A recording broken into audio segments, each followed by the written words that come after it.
Russia usually hide their weapon system poorly on the front line, but in this case they actually did a good job, putting a bunch of branches around a BM-21 Grad system.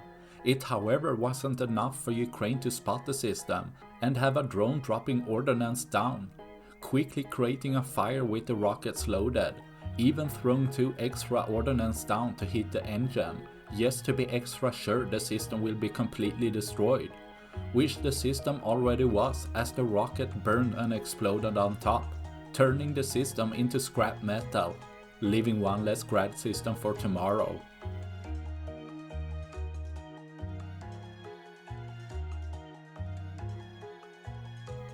That's all I have for this video. Please like and subscribe for more. Thanks for watching. Bye.